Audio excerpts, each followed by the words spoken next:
మాత్రం వృధా పోదమ్మా. ఎట్టి పరిస్థితుల్లో మనకు న్యాయం జరుగుతుంది. ఇది ఇంతకుముందు ఇరగొట్టింది ఉండే. ఇది మా చెల్లెని చూసేటందుకైతే చాలామంది ప్రతిరోజు ఇంటికి ప్రతిరోజు చూడని వాళ్ళు లేరు. ఇప్పుడు వచ్చేసి ఇక నిర్మల్ జిల్లా నుంచి అయితే ఇవాళ మేడం రావడం జరిగింది మా చెల్లెమ్మ కోసం. రోజుకి ఎంతో మంది వచ్చుకుంటూ చూసుకుంటూ పోతుర్రు. ఇంకెవరైనా వస్తే మాత్రం కామెంట్స్ చేయండి. ఎందుకంటే కోట్ల మంది నా బంగారు తల్లి అనిపోడేమో కానీ కోట్ల మందే బాధపడుతుర్రు. ఇక వాళ్ళ అంజొడుకులు వచ్చిన దారి, వాళ్ళ అన్నలు వచ్చే దారి అన్నట్టు ఇదంతా స్కెచ్ చేసారన్నమాట. నమస్కారం మేడం. మా చెల్లె రూమ్ అయితే మొత్తం ఖాళీ అయిపోయింది. ఇక్కడికి వెళ్ళిపోయారు అన్నమాట. ఇక వేరే ఇంట్లో ఉంటుర్రు. ఇదే రూమ్ మేడం, చూడొచ్చు. నిర్మల్ మేడం అయితే ఇప్పుడు చూస్తుంటారు అన్నమాట. ఇది మన మేడం పోలీసు వాళ్ళు ఎంక్వైరీ చేస్తూ ఇక్కడ తీసుకెళ్ళారు, బ్లడ్ తీసుకెళ్ళారు అన్నమాట. పొలగొట్టి ఇదంతా బ్లడ్ అవ్వ మేడం, గోడలు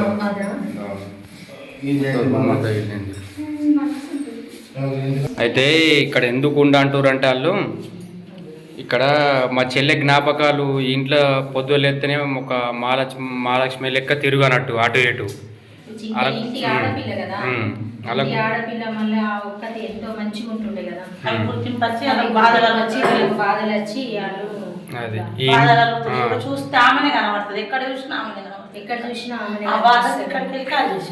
అందుకే ఇక్కడికి ఇంత పెద్ద ఇల్లు ఇసిపెట్టి కూడా అక్కడికి పోయి బతురు అట్లా. ఎందుకంటే ఇక్కడ జ్ఞాపకాలు మర్చిపోలేకపోతారు.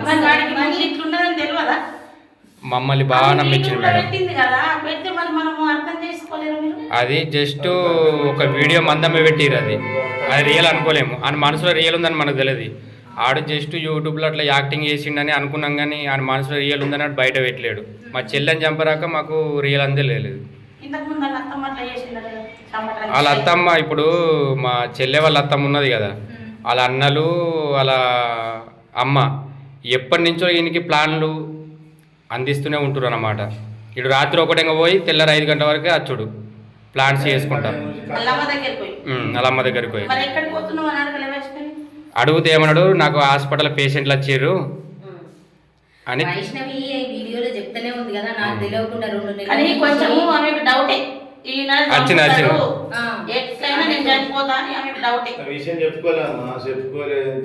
ఇది మా చెల్లె ఊకే మా చెల్లె కాళ్ళు ముద్దాడు, కాళ్ళు మొక్కుడు, నువ్వు నా బంగారం రా, నువ్వు నాకు దొరుకున్న అదృష్టం రా, ఇంత పెద్ద కుటుంబంలో నేను ఉన్నా అంటే నాకు చాలా హ్యాపీ అనిపిస్తుంది, నేను బావల అందరి కాళ్ళు మొక్కాలి అని నటన స్టార్ట్ చేసిండు. వాళ్ళు ఎంత బాధపడుతున్నారంటే ఆ చెల్లె చనిపోయిందని. నిజంగా కనీసం మేము మా మహిళా సంఘాల నుంచి ఒకటి కోరుకుంటున్నాం అమ్మ, వాడిని మాత్రం ఎన్కౌంటర్ చేయాలి. దిశా కేసులో ఎట్లయితే ఎన్కౌంటర్ చేసి నేను నిర్మల్ నుంచి వచ్చిన నేను అడ్వకేట్ ని, మహిళా మండలి మాది, మా వైస్ ప్రెసిడెంట్, నేను ప్రెసిడెంట్. ప్రతి ఒక్క మండలి నుంచి ఒక్కొక్కళ్ళం వచ్చినాము. ఈమె నిర్మల్ మండలు, ఈమె సోమ మండలు, ఇట్లా ప్రతి ఒక్క మండలి నుంచి వచ్చినామమ్మ.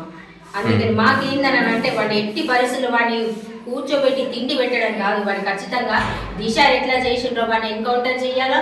వాళ్ళు ఉన్న వాళ్ళు ప్రోత్సహించిన వాళ్ళు మాత్రం వాళ్ళకి జీవిత ఖైదు చేయాలని మేము మాత్రం డిమాండ్ చేస్తాము.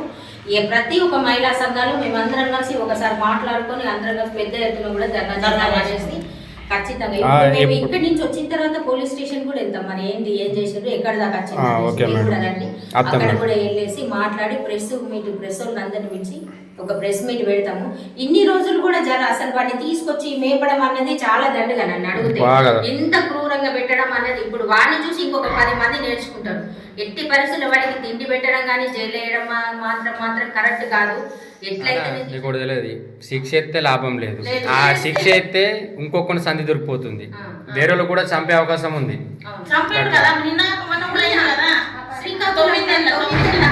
అదే మన అపర్ణ ఇట్లా ఒకటి చూసి ఒకటి నేర్చుకోవడము. ఎంతవరకు కరెక్ట్? మరి చంపుడికి చంపుడే ఉంటే కదా ఆడవాళ్ళ తోలికి రాదు. కరెక్ట్ గురించి ఇప్పుడు మా మరదలు మొన్ననే 2 గుంటల భూమి 12 లక్షలు పెట్టి అక్కడ చూసినాం మేము చూసిర్రా చూపెట్టావా వచ్చేటప్పుడు కూడా భూమి గురించింది మా 5 లక్షలు పోతున్నది ఒక పల్సర్ బండి చైన్ వేసింది. అమ్మా ఇంత పెద్ద కుటుంబంలో వాడు పడడం వాడు అదృష్టం అని అనుకోవాల వాడు. 2 రాష్ట్రాలకే మస్తు అంటే మస్తు బాధపడుతుర్రు. పెద్ద పెద్ద మహిళా సంఘాల వాళ్ళు మీ లాంటి వాళ్ళు మహిళా సంఘాలు ఇంకా చాలా మంది బాధపడుతున్నారు మేడం. వైజాగ్ నుంచి వస్తున్నాము, వైజాగ్ నుంచి కానీ మేడం మాది ఒకటే కోరిక ఏంటిదంటే లేడీస్ ఉంటేనే ఇది ముందుకెళ్తుంది. లేదమ్మా మేము ప్రతి ఒక్కటి మీరు మాకు ఫోన్ చేయండి, నా నెంబర్ ఇచ్చేంత ప్రతి ఒక్కటి మేము మాత్రం అందరం కలిసి ఈ అమ్మాయికి మేము సపోర్ట్ చేస్తాము. ఎట్టి పరిస్థితుల్లో వాడికి మాత్రము వాడిని ఎన్కౌంటరే చేయాలి. వాడికి ఎన్కౌంటర్ అవును ఎన్కౌంటర్ కుటుంబం మొత్తం ఎన్కౌంటర్ చేయాలి అంతే. అవును చేయాలి ఖచ్చితంగా చేయాలి. ఆ ఇంట్లో ఇల్లునే ఆ నలుగురు నా కోరిక ఏంటిదంటే మహిళా సంఘం వాళ్ళందరూ కలిసి పెద్ద ధర్నా ఎత్తునేది ఇది ఖచ్చితంగా ముందుకు సాగుతుంది. రోజు కూర్చోవాలి మొత్తం అంతా చేద్దాం. Okay madam. సరేనా? ఇంటికి వెళ్దాం. సరే మేడం. తల్లిదండ్రులు ఇలా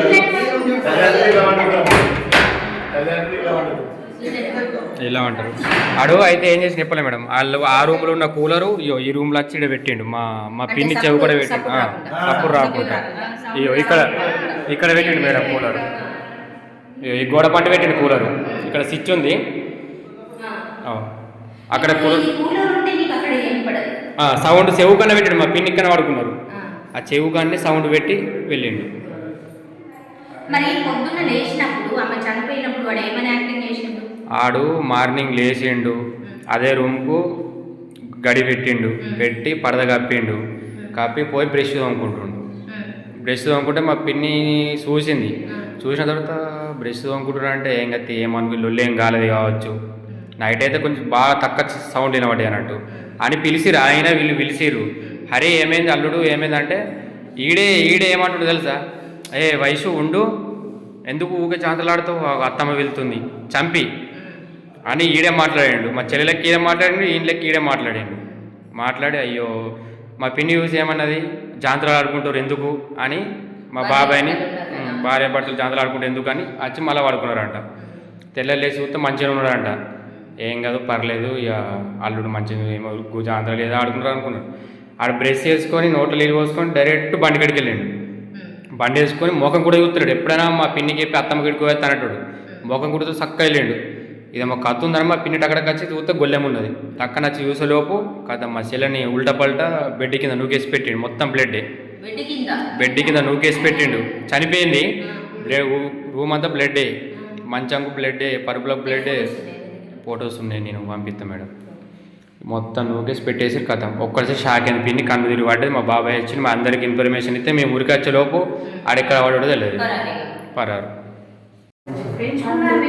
ఇదే రూమ్లో మా చెల్లె వంట చేస్తుంటే ఆడు వెళ్ళి చేసిండు. ఉల్లిగడ్డలు కోసినట్టు వంటలు చేసినట్టు రీల్స్ బాగా తీసింది. ఇక్కడ అన్ని తీసి ఏం లాభం లేదు మేడం. ఇట్లా ఎంటర్ ఉంది కదా, ఇలా పోవచ్చు కదా నైట్ ఒకటేగా.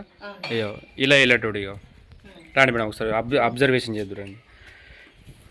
అక్కడ ఉందా ఇదే ఆడు అంతా ఒకటే ఇంకా తప్పు చేయడు కదా మేడం, మంచోడు కదా.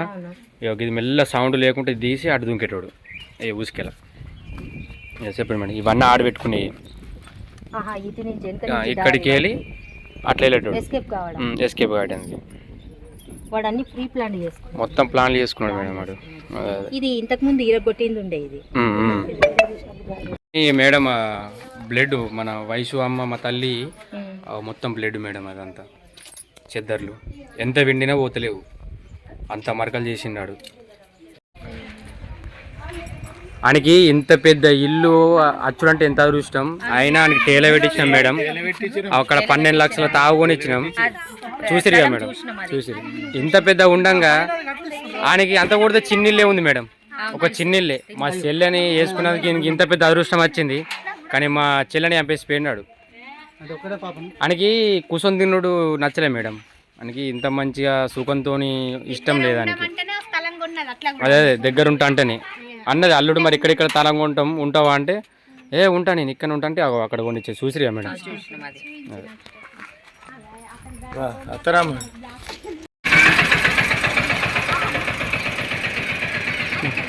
ఆపండి బండి ఆపు.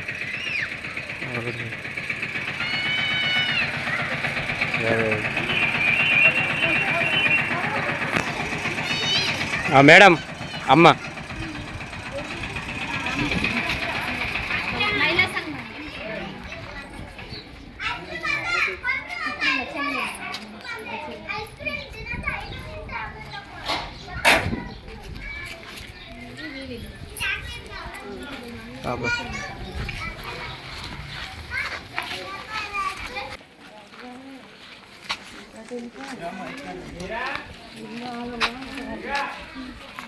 దుకాల మంది బాగా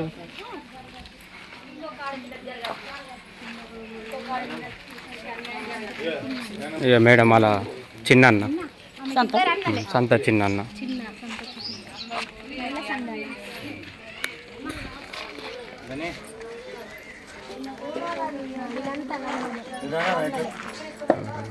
మేడం మేడాన్ని పంపి ఫస్ట్.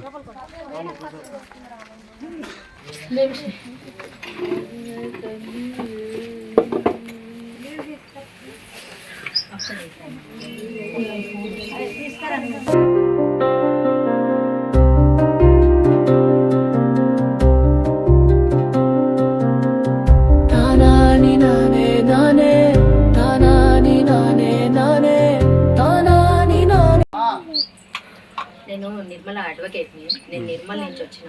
మాది మహిళా సంఘము డిస్టిక్ కన్వీనర్ని. నేను మా డిస్టిక్ ప్రెసిడెంట్, నేను వైస్ ప్రెసిడెంట్. ప్రతి ఒక్క మండలి నుంచి ఒక్కొక్క మండలి నుంచి మేము వచ్చినాము. అయితే వైష్ణవి గురించి మాకు తెలిసిన తర్వాత చాలా బాధ అనిపించింది. మేము వాడిని మాత్రము ఏదంటే దిశ కేసులో ఎట్లా ఎన్కౌంటర్ అయితే చేసిండ్రో మేము మాత్రం మా మహిళా సంఘం ప్రతి ఎక్కడెక్కడ మహిళా సంఘాలు ఉన్నారో వాళ్ళందరూ ఖచ్చితంగా మీరందరూ మాకు అందరికీ మన ఆడపిల్లకు ఒకటి సపోర్ట్ చేయండి. ఎట్టి పరిస్థితుల్లో మనకి మాత్రం ఎన్కౌంటర్ కావాలా, వాళ్ళ కుటుంబ సభ్యులు కూడా ఎన్కౌంటర్ కావాలా. ఈ పోలీసు యంత్రాంగం వాడికి తిండి పెట్టి వానికి జైల్లో వేస్తే మాత్రం ఇప్పుడు కూడా ఇంకొక ఇన్సిడెంట్ జరిగింది. వాడిని చూసి ఇంకా ప్రతి ఒక్కరు అట్లా ఇన్సిడెంట్ జరుగుతుంది. ఎట్టి పరిస్థితుల్లో మాత్రం మాకు మాత్రం సావాలా, అప్పుడు వైష్ణవికి న్యాయం జరుగుతుంది అని చెప్పి మా మహిళా సంఘాల నుంచి కోరుకుంటున్నాము. ఇంకా కొన్ని రోజుల వరకు మేము వెయిట్ చేస్తాం. ఆ తర్వాత ఏది న్యాయం జరగకపోతే పెద్ద ఎత్తున పోరాటం చేస్తామని చెప్పేసి మీకు అండగా మేము నిలబడతామని చెప్పి తెలియడానికి మా మహిళా సంఘం నుంచి మేమందరం వచ్చినామండి. బిడ్డని ఎట్లా దొరుకుతుంది, ఎంత భూమి ఇచ్చి అక్కడ మేము వచ్చినప్పుడు ఆ భూమిని కూడా చూసినాం. ఇంత పెద్ద ఇల్లు ఉన్నది, వాడికి అంత టేల పెట్టించి వాడికి ఇంకా ఏం రోగం వాడి చంపడానికి అసలు. ఎట్టి పరిస్థితుల్లో వాడికి మాత్రం ఎన్కౌంటర్ కావాలి నాన్న, ఎన్కౌంటర్ కావాలని ప్రతి ఒక్క మహిళ కోరుకుంటున్నది. ఇప్పుడు యూట్యూబ్గా కొంతమందికి తెలుసు, ఇప్పుడు మాత్రం ప్రపంచం మొత్తము అంత అట్టుడుకుతున్నది. ఎట్టి పరిస్థితుల్లో వాడిని మాత్రం వాడి తల్లిని వాడికి సపోర్ట్ చేసిన వాళ్ళిద్దరు అన్నదమ్ములు కూడా ఖచ్చితంగా ఎన్కౌంటర్ చెయ్యాలి అని చెప్పేసి మేము మాత్రం డిమాండ్ చేస్తున్నాం మహిళా సంఘాల నుంచి. ఇట్లా చేస్తేనే రెండు రాష్ట్రాలకు ఖచ్చితంగా, రాష్ట్రాలు ఏ రాష్ట్రమైనా ఇప్పుడు ఇంకొక రాష్ట్రంలో జరిగింది ప్రతి ఒక్కటి రేపొద్దున అందరి కుటుంబంలో కూడా ఇట్లాంటివే జరుగుతాయి. ఎట్టి పరిస్థితులు ఒకసారి గినుక ఒక మనిషిని చంపినామని అంటే మళ్ళీ ఇంకొకటి కూడా ఉచ్చబోసుకోవాలా, ఒక అమ్మాయిని చంపాలని అంటే. ఎంత లక్ష్మిలాగా తిరుగుతుంటే చిన్న పాప వాడికి చంపడానికి కూడా మనసు ఎట్లా ఒప్పించింది వాడికి. అక్కడిగా ఆపోదా మేడం ఒక 5 నిమిషం. సంతోషం ఈ కుటుంబం దొరుకుడు నా అదృష్టం. ఇసుంటి కుటుంబాన్ని నేను ఏ జన్మలు వేసుకున్న పుణ్యమో నాకు ఇసుంటి కుటుంబం నాకు దేవుడు ఇచ్చిండు అన్నాడు. ప్రతి విషయంలో మాకు ఎలాంటి అనుమానం కూడా కలగకుండా ఆయన కడుపులో ఏం పెట్టుకున్నాడో మాకు ఏనాడు బయట చెప్పలేడు. అంటే ఇప్పుడు కొంతమంది మమ్మీకి వదినలకు చెప్పుకొని పిన్నిలకు పెద్దమ్మలకు చెప్పేసి ఏం లేదు, ఏం చెప్పలేదు. కానీ ఒక అమ్మతోనే వాళ్ళ అత్తమ్మతోని బాగా ఎక్కువ, భర్తతోటి ఏం లేదు. అత్తమ్మ అయితే ప్రతిరోజు తిట్టుడు, ఫోన్ చేయాలి. పెళ్ళైన కాంచెలి 9 నెలలు పెళ్ళైన కాంచెలి ప్రతిరోజు వాళ్ళు పడుకున్న టైంలో 11-10 ఫోన్ చేయాలి. ఇద్దరు భార్య భర్తను కలిసి తిట్టాలి వాళ్ళ అత్తమ్మ అంటే అవి బండ బూతులు అవి. ఇక మనం అనరగా మాటలని ఇక అన్ని మాటలు తిడుతుంటే పొద్దుగా లేసి ఏమండి నన్ను గిట్ట తిడుతుంది మీ అమ్మ అంటే ఈయన పోవాలి అక్కడ, అమ్మ ఎందుకు తిడుతున్నావు అమ్మ, అట్లా ఎందుకు తిడుతున్నావు, నువ్వు మారితే మేము అత్తమ్మ అని అతడు చెప్పాలి. అతడు ఏం చెప్తాడో ఆయన మనకు తెలియదు. కానీ ఇక్కడ వచ్చి మా అమ్మ బుద్ధి చెప్పొచ్చినా, మా అమ్మని బెదిరించినా, మళ్ళీ తిట్టత్తి చిట్టి మా అమ్మని తిట్టకుండా చూసుకుంటున్నట్టు నేనా అని ఇటు చెప్పాలి. ఇక మా సెల్ ఒక్కసారి ఏం చేసింది అల్లుడు ఇట్లా తిడితే ఎట్లా మరి, ఎల్లకాలం ఇట్లా తిట్టుకుంటూ పోతే ఎట్లా మేడం? ఇప్పుడు అక్కడ ఉంది చూసారా ఇల్లు, ఆ ఇల్లు ఇసిపెట్టి మేడం ఒకసారి ఇల్లు కూడా మేడం, పెద్ద బిల్డింగ్ ఇసిపెట్టి ఎక్కడికి వచ్చింది చూడు మేడం. అయ్యో ఇక్కడ ఇప్పుడు అంతా సాపి చేసారు మేడం, పొద్దుగాల అన్నదమ్ములందరూ. పెద్ద ఇల్లు మొత్తము అన్ని పోయినాయి, అన్ని పోయినాయి. ఆమెతో లక్ష్మి పోయినట్టు, లక్ష్మి తోటి మొత్తం పోయినట్టు అయిపోయింది. లక్ష్మి పోయినట్టు అయిపోయింది. ఆ చెట్లు కొట్టేసారు మేడం అక్కడ. లక్ష్మి ఇప్పుడు రేకులు మేడం అక్కడ చూడండి ఒకసారి, ఆఖరికి అంత పెద్ద బిల్డింగ్ ఇసిపెట్టి రేకులు పైప్ వేసి అక్కడికి వచ్చింది. వచ్చింది. అవును. అట్లా మేడం. కానీ ఇది మాత్రం వృధా బోధమ్మ. ఎట్టి పరిస్థితుల్లో మనకు న్యాయం జరుగుతుంది. మనకి ఇంకా న్యాయం జరగకపోతే పెద్ద ఎత్తున మహిళా సంఘాల నుంచి పోరాటం చేస్తాము. సరే మేడం. ఒకటి ఏందనంటే వాడికి మాత్రం మా మహిళా సంఘాల నుంచి కోరుకునేది కేవలం ఏందనంటే వాడిని ఎన్కౌంటర్ చెయ్యాలా. శిక్షలు మాత్రం కాదు, ఆ నలుగురు నా కుటుంబాన్ని చేస్తే ఒక గుర్తింపు అనేది ఉంటుంది, ఇంకొకటి కూడా చేయడానికి భయపడతారు. ఇప్పుడు ఆడవాళ్ళకు స్వేచ్ఛ లేకుండా పోయింది. ఆడపిల్లకు జరిగిన అన్యాయాలు ఇంత అంతగావు. ఇన్ని అన్యాయాలు జరగంగా కూడా చూసుకుంటూ ఉంటుంది చూసినావా రేవంత్ అన్న, మేము ఎంతో కష్టపడి మిమ్మల్ని గెలిపించుకున్నాము, కానీ మీ ఇంటి బిడ్డ అని చెప్పి మాకు త్వరగా న్యాయం చేస్తారని, వాడికి ఎన్కౌంటర్ చేస్తారని అందరము మా మహిళా మండలి నుంచి కానీ మొత్తం యావత్తు ప్రజలందరూ మేడం చెప్పాలంటే కోరుకుంటున్నాము. మా ఒక్క కుటుంబంకి 100 ఓట్లు ఉన్నాయి మేడం. ఎందుకు ఒక్క ఓటుకే మనం విలువిస్తాం, అలాంటి 100 ఓట్లు చెప్తున్నామంటే ఆ సారు కూడా ఆలోచించాలి. ఇంకొకటి రాష్ట్రం ఓట్లే ఆ సారుకు మళ్ళీ ఖచ్చితంగా ప్రతి సంవత్సరం ఆ సారే గెలాలంటే పట్టించుకోకపోతే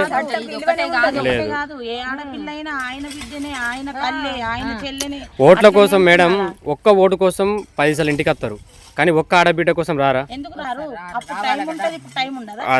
అప్పుడు టైం ఉంటుంది, కార్లు వస్తూనే ఉంటాయి మేడం, ఓట్ల కోసం కార్లు వస్తూనే ఉంటాయి, కానీ ఇప్పుడు ఒక ఆడబిడ్డ పాన మీద అంటే రారు. ఇప్పుడు కార్లకు అప్పుడు ఉంటది కానీ ఇప్పుడు లేదా ఎందుకు మరి అట్లా చేసుడు?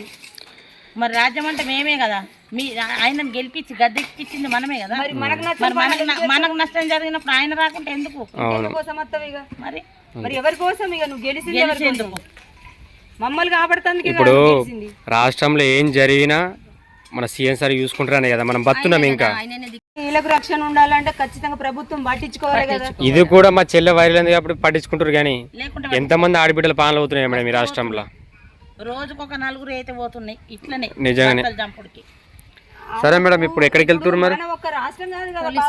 Police station madam. పోలీస్ స్టేషన్కి వెళ్ళి మరి ఎక్కడ దాకా వచ్చింది మరి ఏంటి అని చెప్పేసి పోలీస్ స్టేషన్. ఓకే మేడం, తెలుసుకోండి మేడం. సార్తో మాట్లాడేసిన తర్వాతనే వెళ్తాం. పోయినాం మేడం మేము అక్కడికి, నేను పోయి సార్లకు కలిసినాం. సార్లకు కలిస్తే ఏమంటారు అంటారు, మరి సార్ వాళ్ళని ఎక్కడ ఉంచారు మాకేం తెలుతలేదు కదా, మరి ఏ స్టేషన్లు ఉన్నది మాకు అస్సలు తెలుతలేదు, తెలనిత్తలేరు, కావాలని దాచి పెడుతుర్రా, మాకు అన్ని ఎంటదంటే తెలియాలి కదా. అంటే ఎందుకమ్మా మీకెందుకు తెలియదు, మీరు ఎక్కడికి వచ్చే హక్కులు మీకు ఉన్నాయి, మేము కాదంటలేము, మీరు ఎక్కడ ఉన్నది తెలుసుకోండి, మేము ఏం చేసేది కూడా తెలుసుకోండి. వాళ్ళని మేము పట్టించుకుంటున్నాము, మీకు ముందే చెప్పినాము, మేము పట్టించుకోకుండా ఉంటలేము, అలా కఠినమైన శిక్షలు వేస్తాము. ఈ లోకం కఠినమైన శిక్షలు మనకెందుకమ్మా, అలాగేస్తామంటారు. కఠినమైన శిక్షలు కాదు, ఉరి శిక్ష ఎన్కౌంటర్ కథం. ప్రాణంకు ప్రాణం అయితేనే ఇంకొక ఆమె ప్రాణం తీయాలంటే భయపడతారు. అవును చూడండి, ప్రజలందరూ కోరుకునేది కాదు, మీరు చేసేది ఏంటి సారు, మీరు ప్రజల నిర్ణయం బట్టే నిర్ణయించుకోర్రి. ఒక్క రాష్ట్రం కాదు, కొన్ని రాష్ట్రాలు ఒకటై ప్రతి ఒక్కళ్ళు ఎన్కౌంటరా, ఉరి శిక్షణ, అలా ఖచ్చితంగా 4 చంపుడా జరగాలి. ప్రాణాలకు అలా 3 ప్రాణాలు వేనాయి, తల్లి ముగ్గురి. మరి ప్రాణాలకు ప్రాణాలు తీస్తేనే ఈ ప్రపంచం అంతా ఆగేటట్టున్నది. అది వరకు ఈ ప్రపంచం ఆగది, ఈ రాష్ట్రాలు ఆగాయి. మాకు కొంతమంది ఒక్కళ్ళు కాదు, దగ్గర ఊళ్ళోళ్ళు కాదు, పెద్ద హైదరాబాదు, గుజరాత్, మహారాష్ట్ర, కేరళ, ఎన్నెన్నో ఊళ్ళ నుంచి మాకు మా ఇంటికి రావడం జరుగుతుంది. ప్రతి ఒక్కళ్ళు మాకు బలాన్ని ఇవ్వడం జరుగుతుంది. దేనికైనా మేము ముందుకు వచ్చడానికి ఉన్నాము రెడీగా. కానీ సార్లు ఖచ్చితంగా మాకు న్యాయం చేస్తారని మేము ఆటల మీద మేము ఓపిక పట్టుకుంటున్నాం. మా చెల్లె విషయంలో ప్రతిరోజు వస్తుర్రు, ఎక్కడికి వెళ్ళి వస్తుర్రు, ప్రతిరోజు ఆటోలు, బస్సులు, కార్లు ఎన్నో వచ్చుకుంటూ పోతున్నాయి, కానీ న్యాయం అయితే మాకు కనబడుతుంది మేడం. ఆ రోజు కూడా వాడిని ఎన్కౌంటర్ రోజు చేసిన, ఆ రోజు కూడా మనం సంబరాలు చేసుకుంటాం. Okay madam. మా ప్రపంచానికి పండుగ అంటే, మా రాష్ట్రాలకు పండుగ అంటే పోయిన రోజే. అవును, పోయిన రోజు మాకు కూడా ఇప్పుడు ఉగాది పండుగ ఉన్నదా? Okay madam. ఉగాది పండుగ లేదు మాకు. మేము అమ్మ పండుగలు అంటే ఎట్లుంటుంది, ఆ రోజు మా ఏడుపులు కాదు, పెడబొబ్బలు కాదు, మా బాధలు కాదు. ఆ పండుగ మళ్ళీ మాకు జరగాలంటే అలా ప్రాణాలు పోతేనే ఆ పండుగ మనం చేసుకుంటాం. సరే మేడం, ఓకే మేడం. చూసిరు కదా మేడం, ఇప్పుడే పోలీస్ స్టేషన్కి వెళ్ళిందంట. ఆమె చాలా మంచి మేడం, మనకైతే ఫుల్ సపోర్టింగ్. మేడం లాస్ట్ వరకు ఏ రియాక్షన్ తీసుకపోతే మాత్రం మేడం పెద్దగానే ధర్నా చేద్దామని మాకు మాట ఇచ్చేసింది మేడం. ఇంకో విషయం మీకు చెప్పాలి. ఏంటిదంటే చెల్లె మీద కంటెంట్ తీసుకొస్తారు అంటారు కదా. కంటెంట్ ఫస్ట్ మేము తీస్తలేము. ఒకటి చెప్తా, గమనించండి. మా చెల్లె మీద ఫేకు తమ్ముడేళ్ళు వస్తున్నాయి, ఫేకు కామెంట్స్ పెడుతుర్రు. మేమేమో మా చెల్లె విషయంలో మా చెల్లె జ్ఞాపకాలు, మా చెల్లెతో మేము తిరిగిన మూమెంట్స్, మా చెల్లెతోటి పడ్డ మేము కష్టాలు ఇవన్నీ మేము షేర్ చేసుకుంటున్నాం, పంచుకుంటున్నాం. మా బాధలు మా కష్టాలు మీతో పంచుకుంటున్నాం. ఆ వీడియోలు రిలేట్గా తీసుకొని కొంతమంది ఉంటారు కదా యూట్యూబర్లు, వాళ్ళు తీసుకొని, అందరూ కాదు కొంతమంది, వాళ్ళు ఏం చెప్తారు అంటే మా చెల్లె వీడియోస్ రిలేట్గా పెట్టి అన్ని పిచ్చి కామెంట్స్, పిచ్చి వీడియోలు. ఒక్కడి గురించి చెప్తా. ఏమని పెట్టింది తెలుసా వీడియో? ఈ తప్పంతా వయసుదంట, ఈ తప్పంతా వయసు ఈ అన్నదమ్ములది అని ఒక వీడియో క్రియేట్ చేసి పెట్టిండు. ఇప్పుడు కంటెంట్లు మాయ వాడుకొని ఇల్లు తిత్తురా, ఆలయ వాడుకొని మేము తిత్తున్నామా? మేము చెల్ల మీద బాధ తట్టుకోలేక మా బాధల మీద షేర్ చేసుకుంటున్నాం ఫ్రెండ్స్. అవన్నీ మీరు తప్పు అనుకోవద్దు ప్లీజ్. చెడ్డ కామెంట్లు పెట్టకండి. మాకు చాలామంది సపోర్ట్ చేస్తున్నారు. ఎక్కడ రాష్ట్రాలే బాధపడుతున్నాయి, మా చెల్లి అనిపోతే మేము బాధపడమా? అలా మాట్లాడు చాలా తప్పు, అర్థం చేసుకోండి ఫ్రెండ్స్. ఇప్పుడైనా ఏం చెప్తారంటే మా మంచి ఏదో చెడు ఏదో మొత్తం మీతో పంచుకుంటలేమా? మీరు ఛానల్ పెట్టిన కానీ మీ ఫ్యామిలీ మా ఫ్యామిలీ అనుకుంటున్నాం, మా ఫ్యామిలీ మీ ఫ్యామిలీ అనుకుంటున్నారు. మరి మీరు మొత్తం మా ఫ్యామిలీ అని మేము భావించుకుంటున్నాం కాబట్టే మా మంచి చెడులు, మా కష్టాలు, సుఖాలు, బాధలు మీతో పంచుకుంటున్నాం. కానీ మేము సోకుపడతలేము, మీరు అట్లా అనుకుంటున్నారు. మేము లిఫ్ట్కి పెట్టుకోగా చూసిండ్రా, మేము నిన్న కమ్మలు పెట్టుకుంటున్నాం, నెక్లెస్లు పెట్టుకుంటున్నామా? మేము ఏం చేసుకుంటున్నాం నిన్న? కాకపోతే మేము తెలంగాణ కాబట్టి మా సాంప్రదాయం, మేము తాళం చేస్తేనే బొట్లు పెట్టుకుంటాం, మాకు అది అలవాటు. అంతే తప్ప మేము లిప్టిక్లు పెట్టుకున్నామా? మేము ఏ సోకులు పడ్డామని చెప్పురు. మీరు అన్న మాటలకు నాకు తెలంగాణ నిద్ర పట్టలేదు తెలుసా? ఎందుకంటే చచ్చిపోయిన వాళ్ళని మరీ చంపుతున్నారు మీరు మాటలతో. మీకు అట్లా అనలాని మీకు ఎందుకు అనిపిస్తుందో? మేము బాధపడకుంటే ఎట్లా ఉంటాం? మా ఇంట్లో బిడ్డ, మా బిడ్డ, మాకన్నా ఎక్కువ మీరు బాధపడుతున్నారు. మీకన్నా మీరే సేమ్ చూడరోళ్ళకి అంత బాధపడుతున్నారు. మేము ఎందుకు బాధపడుతున్నారు? అందరు బాధపడుతున్నారు అని కొంతమంది ఇలా ఉన్నారు ఫ్రెండ్స్. అంత ఇప్పుడు మాట్లాడుతున్నారు. ఒక మాట, మీరు మీ అందరూ మేము కొంతమందికి నచ్చుతాం కావచ్చు, కొంతమందికి నచ్చం కావచ్చు, కానీ మేము అట్లా అనుకోము. మీరందరూ మాకు నచ్చుతారు. మేము కూడా మమ్మల్ని మీరు చూసినట్టు మీ ఛానల్ కూడా మేము చూస్తాం. మేము ఒక్కళ్ళన్నా ఎవరికన్నా తప్పు కామెంట్ పెట్టినట్టు మీరు చూడుండ్రి మై ఎండ్లన్నా. కాకపోతే మాకు నచ్చితే చూస్తాం, నచ్చపోతే వదిలేస్తాం, కానీ మేము తప్పుగా మాట్లాడం. దయచేసి మీరు కూడా మేము ఒకవేళ మీకు నచ్చకపోతే, మా మీద ఇష్టం లేకపోతే మీరు చూసుడు బంద్ చేయండి. కానీ మా మీద కోపం చూపెట్టకుర్రి, మా గురించి తప్పుగా మాట్లాడకుర్రి. ఇది కరెక్ట్ కాదు. ఎందుకంటే మీరు మాట్లాడే ముందు మీ గురించి మీరు తెలుసుకుని మాట్లాడాలి. మిమ్మల్ని వాళ్ళని అంటే మీరు ఎంత బాధపడతారు, మరి మీరు మమ్మల్ని అంటే మేము ఎంత బాధపడుతున్నామో మీరు కూడా తెలుసుకోవాలి. మా వయసు తల్లి చనిపోయిన కాంచెలి మా కుటుంబంలో ఎవ్వరికి కూడా ఆరోగ్యం లేదు. పానం అందరికీ అనారోగ్యంలో పాలైపోయినా, ఒక రోగుల కింద పడిపోయినాం మేము. మా చెల్లెకు గులుగుసులు ఎక్కుతున్నాయి, నాకు మొన్న ఆలోచించి బీపీ డౌన్ అయి పడిపోయినా, నాకు గులుగుసులు ఎక్కినాయి. మరి ఇట్నే మా కష్టాలు మీరు చూడాలనుకుంటురా? మరి మేము బాధపడితే మేము ఏడితే మీకు సంతోషమా? మరి మీరు మీరు సంతోషపడతాం, మీరు ఏడురా అంటే మరి మీకోసమన్నా మేము ఏడుతుంది. మీరే చెప్తుర్రు కదా, చెప్పు, మీరు ఏడకుర్రి, బాధపడకుర్రి, మేము తట్టుకోలేకపోతున్నాం, మీరు ధైర్యంతో ఉండుండ్రి అని శిక్ష మన అందరం కలిసి వేద్దామని మీరే మాకు ధైర్యం చెప్తున్నారు. మీ ధైర్యంతో మేము బతుకుతుంటే మళ్ళీ మీరే ఇట్లాంటి కామెంట్లు పెట్టుకుంటే మీకు బాధలు లేవు, మీరు బాధపడతలేరు, సోకులు పడుతున్నారు, మేము సోకులు పడుతున్నాం. ఒకసారి మా ఊళ్ళోకి వచ్చి మేము వేసుకుంటున్నాము, మీరు తెలుసుకొని మా గురించి ఏం మాట్లాడతారో అప్పుడు నిర్ణయం తీసుకోరు, సరేనా? వాళ్ళకి అన్నీ తెలిసామ్మా. తెలిసి కూడా మేము అంటే కొంతమందికి పడదు కదా, వాళ్ళే కామెంట్స్ పెడతారు, వేరే వాళ్ళు పెట్టారు, అది నాకు తెలుసు. మేమంటే పడిన వాళ్ళు ఏం చేయలేము మనం. పెట్టుకోరి, ఓల పాపం వాళ్ళది అనుకుంటాం అంతే. మాకంటూ మమ్మల్ని ఇష్టపడే వాళ్ళు యూట్యూబ్లో చాలామంది ఉన్నారు.